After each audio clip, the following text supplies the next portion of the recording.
Alrighty guys, game number 3 between OD and FOE, otherwise known as Overdosed versus Final Ownage Elite. Currently the score is 2-0 for Final Ownage Elite, and his first Terran of the night. Gonna have to see if he can go ahead and take out the man that's been the terror for OD so far. It's gonna be good.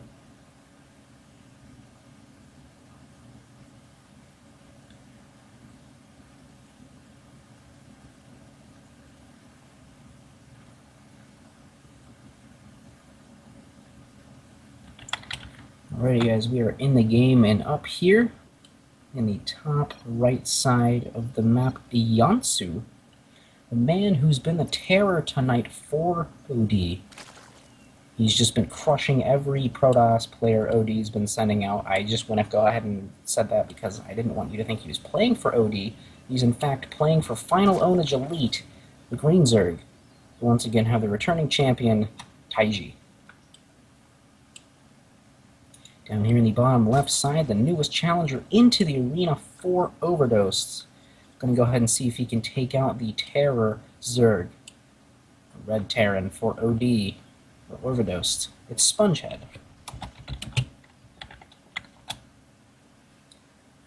Alright, so Spongehead going right for that wall off, and Taijie doing the same exact build he's been doing the entire time. Feeling very, very comfortable, apparently. Gonna go ahead and go for that extractor trick into Overlord, into 3 drones.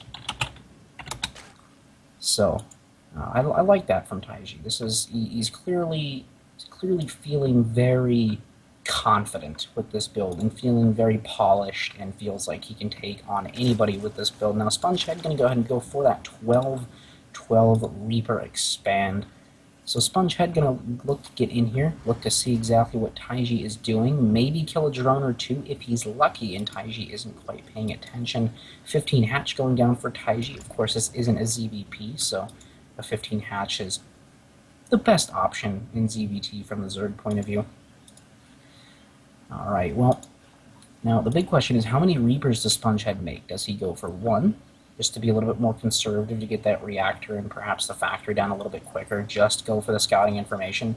Does he go for 2, being a little bit more aggressive, may get a drone kill or 2, maybe send that second Reaper down here to defend this expansion?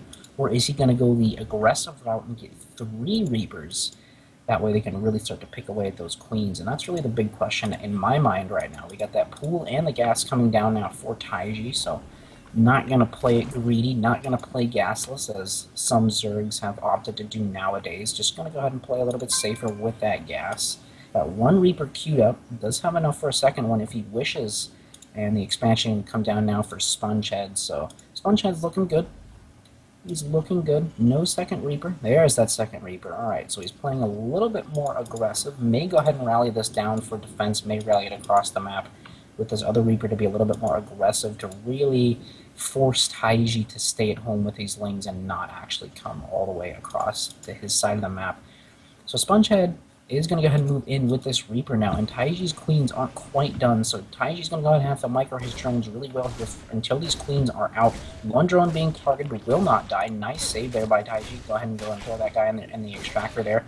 1 drone's not even going to fall. Man, really good micro so far from Taijie with that sport collar and extractor. Now this Reaper is going to go ahead and jump down the cliff, and Taijie is already going to go ahead and set his lings here waiting. Factory about halfway done for Spongehead. And yeah, he did go ahead and send that second Reaper down to the natural to go ahead and defend. So he's not going to be aggressive. He's just looking to get in any scouting information he can, get in any kind of little bits of damage he can as well. And these lings from Taijie getting a really fast reaction. Oh, ooh, Spongehead, you got to be careful with that Reaper, man. It's going to go down. Queen gets it. Alright, really good stuff so far from Taijie, man. He's showing he has no weaknesses early game. He's able to hold off that Reaper, kill it, and he's just didn't even lose a drone. Didn't even lose a drone. This is really strong play. Now, Taijie going to go ahead and go for that Roach Warren, so we could be seeing an early 7 Roach rush, even more than 7 Roaches. We're going to have to see if it's followed up by a Baneling Nest, which would be a big sign that he's really going for an all-in. Now, Spongehead still does have the secondary Reaper, so may go ahead and move this guy out to see what he can do. May just go ahead and take control of the zone. Idle Watchtower, which isn't a terrible idea either. Single bunker for Spongehead, and the scary thing about Roaches in this matchup is, what does Terran have early on? Reapers and Hellions, right? what's really good against Reapers and Hellions? Roaches. Why? Because they've got a ton of HP and they're ranged. And they're not light units. So they don't take any extra damage at all. So Spongehead is going to have to be really careful in scouting this and actually make its supply block. Their third command center is nearing completion, though. And I love what Taijie's doing here, moving these lanes out. Going to go ahead and clear out these watchtowers to make sure these 10 roaches he's making right now do not get spotted. Now, again, Spongehead does have these Hellions moving out across the map, so he will be able to go ahead and take back control of the map from these lanes. But once these roaches pop out, I'm just really curious on how Spongehead's going to react to this. One bunker, one marine. I'm not sure where that marine is, but these Hellions and Reapers going to get in here now, see the roaches, and a Marauder immediately beginning for Spongehead.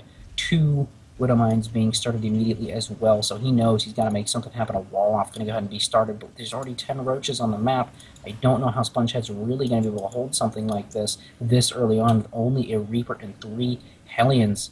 Now you've got a Marauder coming out, which is definitely going to help, but again, if this wall isn't completed and these roaches are able to get right in on this bunker, it's going to be a massive, massive deal. Third base coming down behind us for Taijie, so this is by no means an all-in. This is just a really heavy, heavy pressure play. These roaches getting in here, the repair is not going down quite yet. The rest of the roaches are going to go ahead and make their way in here. 2 Widow Mines burrowing, 1 Widow Mine gets picked off by Taijie. Really, really nice focus fire so far from him. Going to go ahead and run by the bunker completely. No, the AI going to go ahead and get stuck attacking that bunker there for just a second. Going to go ahead and target the bunker once again as the SCVs are pulled, but I think Spongehead's going to be able to hold on here with just these SCVs, this Marauder, and these 2 Marines inside this bunker, rallying this one bunker to the other bunker. He does get all the units in there, and Spongehead is losing quite a few SCVs, though. Taijie may be able to break this bunker. The rally point is not set for the other bunker where they were originally. The second Marauder popping out is going to get in here, and 2 Marauders in a bunker versus a lot of roaches is definitely horrifying for these roaches. Now you've got all these Widow Mines set up here, and these guys have done a really good job so far. This last bunker will fall. Yes, it's going to fall, but the Marauders are going to go ahead and be saved. So Spongehead is going to go ahead and hold on, but 17 workers were killed. Look at these Widow Mines, 0 kills on that guy, 2 kills on him, and 0 kills on the other one. So there's only 3 Widow Mines here, and that was really successful there for Taijie. Go ahead and look at the units lost now. 2,000 to 1,330. So definitely in favor of Taijie right now, and Spongehead is in a world of trouble, I would say. Losing 17 SCVs, look at the work accounts, 29 to 45, although there are 5 mules. Look at the income. The income is actually favoring the Terran in minerals right now. So you can see just how much mules actually do go ahead and skyrocket that Terran income. But we got that Spire coming down for Taijie. No engineering bay on a route really at all for Spongehead. He's got a couple extra barracks on the way, 5 racks, 1-1 on the way for Taijie now as well. So he's really looking to ramp up his upgrades, looking to really ramp up his tech. And Spongehead, man, you've got a tough road ahead of you. 2 engineering bays just now starting, so they may be in time for the turrets. But again, he's going to have to build the turrets in sight range of those Mutalisks and make sure those turrets are safe and sound and do not get picked off as they are building, which is very hard to do. Taijie getting that central fuel hook upgrades now, the Baneling speed upgrade. And he's looking really solid right now. I mean, he's taken a really decent early game lead. He's got 64 drones, really good saturation across these 3 bases. And he's just in a really solid spot right now. The barracks about to finish up, the 4th and 5th barracks, as well as a starport about to complete. Third base, third command center for Spongehead. No third base has been taken quite yet, and a 4th coming down now for Taijie. So Taijie feeling safe enough to say, hey, look, I am perfectly okay. I am just going to go ahead and go for 4th base because there's nothing you can really do about it, as I know you're scared of these roaches. And a huge Marauder count actually here for Spongehead, 6 of those guys. Marauders unfortunately do not shoot up, and the Mutas are now about to hit the field, 6 of them, +1 Muta attack as well. So those guys are going to be doing a lot of damage. And we can tell that Taijie is going to go ahead and look to do as much damage with these mutas as he can with that attack instead of the fighting power of the Carapace that you can alternatively go for, which isn't a terrible decision either. And at this point, Spongehead's going to go ahead and try to take his 3rd, but Taijie's already working on a 4th that's about halfway completed, so he's looking in a really nice spot. This lane going to go ahead and actually spot when his 3rd lands. These mutas do have quite a bit of potential to do a little bit of damage. Nubatai's Carapace now on the way. These mutas will force this back. And again, how many Marines are here? There are enough Marines to push these mutas away from now, but That is really scary. Ooh, 10 Banelings looking to go ahead and be morphed here and going to go ahead and run into the third base. And Spongehead, man, you're going to have to be prepared. Your splits are going to have to be absolutely brilliant here. As if they're not, you're going to be in a world of hurt. But Spongehead going to look to move out now, and Taijie may be able to catch this entire army out of position. All the Marines may fall. The Widow Mines are feeling the entire army getting obliterated there by those Banelings. The Widow Mines may be able to do a decent job. 7 kills on that one, but the Muta's going to fly and try to do what they can. There's a decent amount of Widow Mines here, but only 1 Marine still stands in the Widow Mines, which is not a very good spot right now for Spongehead, as Taijie has quite a few Mutas still left. He's got 5 of those guys and a decent amount of Lings, but I don't think he's going to be able to break Spongehead right now. I think Spongehead's going to be able to defend for now. Taijie needs to be careful with these Mutas. Need to be careful not to lose any more. Those Lings are expendable as long as you get those Mutas out of there. If you lose your Mutas, it was a waste, and those Lings were pretty much a wasted death. Infestation Pit on the way now for him as well. Taijie, that is Spongehead now going to start assaulting this third base, and this is a scary thing about this third. This Terran elevator drop play can be incredibly scary for a Zerg player, especially in this kind of position. He's got a lead, and if a Terran gets a nice entrenched position, it's actually really difficult sometimes to break him efficiently. Now, this elevator play coming out here, killing a decent amount of drones. Taijie actually not reacting, and Taijie going to go ahead and come around from the back. Muta's counterattacking the third base as well as we speak. Widowmine going off, getting a lot of kills, and they're actually going to die by the Banelings. And some decent splits so far from Spongehead. So Spongehead taking a really good engagement, killing a couple of Mutas. It's Spongehead as well. The Muta's actually being forced all the way back home, away from that third base, which was saved, mind you. So Spongehead looking in a really good spot right now, and this is the problem with this entrenched Terran position, as if they go ahead and elevator up and get onto that cliff edge, it's really hard for a Zerg with just melee units to really break him efficiently, as I said earlier. So this third base is going to go down. There is a fourth base still here, however, for Taijie, which isn't the worst, but these Mutas are really crippling the reinforcements of Spongehead, really doing what they can.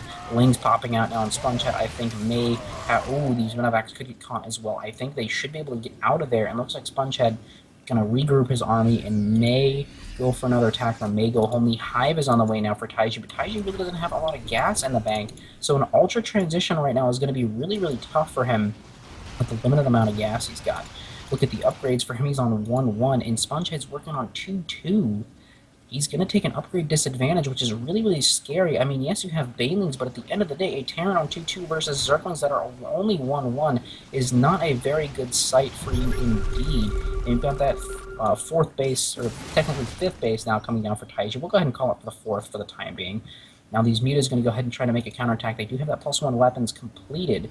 You can go ahead and run away and may try to go ahead and harass the main here. A fourth command center building may get shut down here by Taijie, and Spongehead looking to make something happen. Got a small group of units coming down to that position he was in earlier, and actually the Muta's actually going straight for the starport, trying to negate the medevac production, which is actually a really interesting choice, as now there can be no more medevacs produced, which really limits the longevity of any kind of bio that's going to be used on the field for that later game.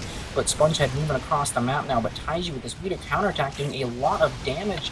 There are 21 Mutas in the main base of Spongehead right now. Spongehead saying, you know what, screw it, I'm going all the way across the map, and here we go, Taijie moving in, getting a lot of those Marines there, really good connections, and is he going to be able to clean this up? I think if he cleans this up, that's pretty much game over for Spongehead, as there are 21 Mutas making their way back now as well, and I think this is going to get cleaned up, and Spongehead's army is getting completely annihilated.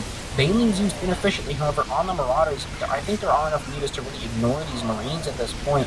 Losing a lot, though, here is Taijie, but the third base for him falls as well. The fourth base is still up, but it's very exposed now. These Marauders, man, with these medevacs holding their own against these Mutas for more reinforcements. The Widowmines are completely dead, though.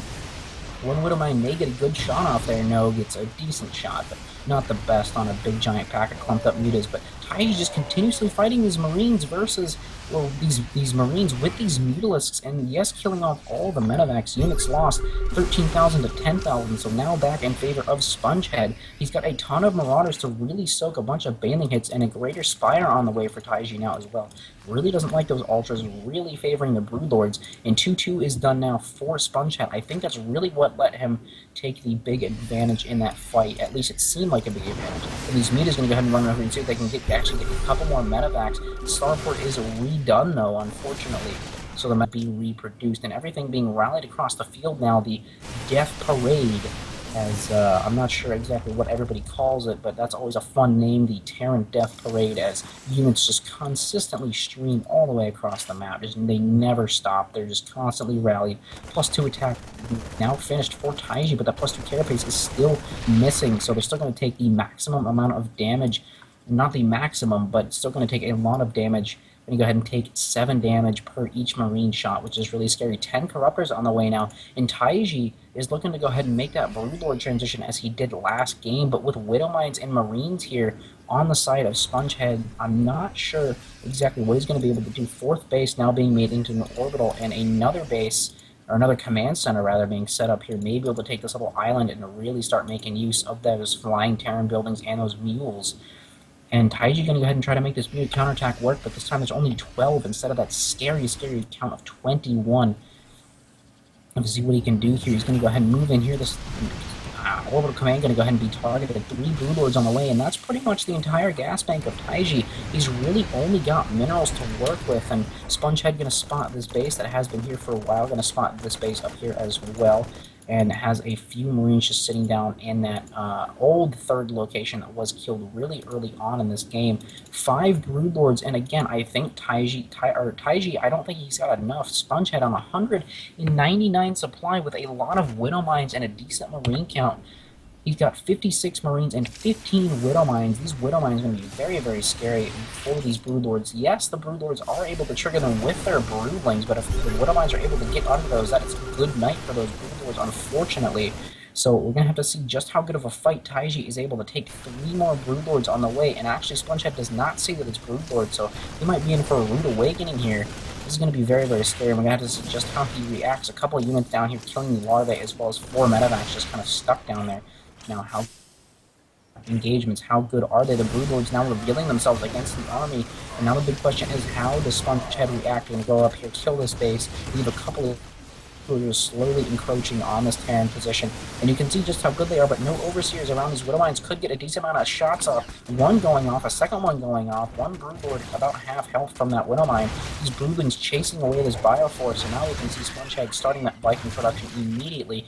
3 of those guys on the way. Ooh, these Widow Mines getting a decent bit of damage, weakening these Broodlords by quite a bit. 3-3 on the way now for Spongehead, so he's really looking to ramp up his upgrade advantage, really looking to ramp up the damage and defense of his units to go ahead and make sure he is maxed out completely on those. As it's only 1 attack, and ooh, Spongehead catching these Broodlords out of position, but I don't think it's going to matter. The splits are going to have to come in, the Banelings are going to roll in, but no, they will go ahead and get pushed back, and you can see just how good the Broodlords are in this kind of position where they can just kind of sit there, siege away, stop the enemy army from approaching, and Spongehead actually lagging here a little bit. We may have to recover from replay if he does drop. But Vikings, the first 3 Vikings are now out for Spongehead, so if we recover from replay, things are going to get very interesting, as we'll have to go ahead and may restart right from the start of this fight, maybe from right before the start of this fight, but again, that may give Spongehead an unfortunate advantage, as he knows Taijie's army where it is in respect to his, and may not take the free damage he's already taken and back off and make sure he's got a Viking count to push in there. So as we can see, Devil says we will have to recover this game. Unfortunately, that will put us in a little bit of downtime. But I mean, you know, we look at the game right now, we've got a lot of Broodlords, we've got a pretty much pure bio army from Spongehead, and his splits are going to have to be really, really good with this amount of Marines he's got on the map. And these Broodlords, they can hold the army in place, really stop the advance of the Marines, and really try to get a good surround, and the Banelings can roll in, smash the Marines, and then make it really hard for Spongehead to really do anything. So, we're going to have to see what happens. And at this point, Spongehead has quite a few bases. He's got 3 working on a 4th. A lot of it's mined out, though. Pretty much all of his 3 bases are mined out. We will go ahead and make a considerate vote to go ahead and drop Spongehead, unfortunately, so that it's not 3-0 victory for Taijie, I think, as much as the Final Ownage Elite guys would like it. But unfortunately, sometimes it happens. You know, you're you're playing a game, you're feeling good, and all of a sudden your internet dies or something happens, and you're just like, oh no, I'm gonna disconnect, And on ladder, that's it, you lose, like you're dead. There's no redo. But in a clan war, it puts us in a little bit of downtime and forces us to recover from replay. As if we didn't recover from replay, it would kind of be an automatic win.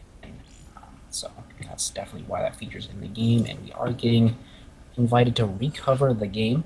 So give me 1 second here, guys. Just go ahead and take a drink and